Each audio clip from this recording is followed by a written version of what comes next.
চিটাগংয়ের স্পোর্টসের এখন আসলে অবস্থানটা আমার কাছে মনে হয় যে খুব একটা বেশি ভালো না। তাদেরকেও একটা হাম্বলি রিকোয়েস্ট করবো যে আপনাদের কিন্তু সবচেয়ে আগে দায়িত্ব চিটাগংয়ের স্পোর্টসটাকে দেখা, এই কারণেই কিন্তু ওই পজিশনগুলো আপনাদের যাওয়া। সো আমার পক্ষ থেকে, আমার মনে হয় সবার পক্ষ থেকে এটা রিকোয়েস্ট করবো যে প্রায়োরিটি আপনারা অবশ্যই চিটাগংকে দিবেন। আমি শিওর যারা ঢাকার থেকে আসে, রাজশাহী থেকে আসে, খুলনার থেকে আসে, তাদের যেরকম প্রায়োরিটি অন্য অন্য তাদের শহরের প্রতি থাকে, আপনাদেরও প্রায়োরিটি যেরকম চিটাগংয়ের প্রতি থাকুক। বিকজ চিটাগংয়ের স্পোর্টসের এখন আসলে অবস্থানটা আমার কাছে মনে হয় যে খুব একটা বেশি ভালো না। আমরা এখান থেকে আরো অনেক ভালো করতে পারি।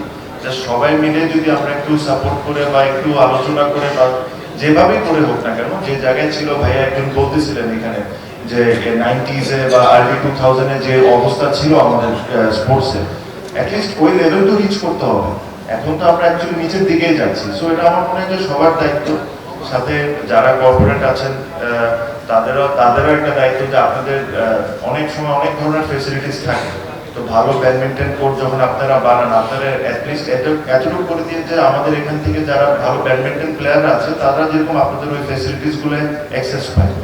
নতুন রিন গভীর থেকে পরিষ্কার করে কাপড়কে রাখে নতুনের মতো উজ্জ্বল। নতুন রিন অ্যাডভান্স পাউডার। আপনারা যদি একটা ছোট ফুটসলের জন্য মাঠ করেন, এখন দেখেন ফুটসলে আমাদের মেয়েরা চ্যাম্পিয়ন হয়ে আসছে, ওদেরকে যেরকম ওই অ্যাক্সেসটা করে দেওয়া যে আপনারা আসেন আমাদের ফ্যাসিলিটিসটা ইউজ করেন, ছোট ছোট হেল্প করলেই কিন্তু আস্তে আস্তে ইভেনচুয়ালি এই জিনিসটাকে একটা সুন্দর পর্যায়ে নিয়ে যেতে হবে।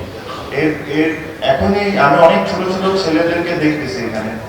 আমি আপনাদেরকে একটা জিনিস বলবো যে আপনারা প্রশ্ন করেন, আপনারা কি সমস্যা ফিল করতেছেন একটা একাডেমিতে যায় প্র্যাকটিস করার জন্য। এটা ক্রিকেট হতে পারে, ফুটবল হতে পারে, যে কোনো স্পোর্টস হতে পারে। তো এই জিনিসটা জানা আমাদের জন্য খুব ইম্পর্টেন্ট।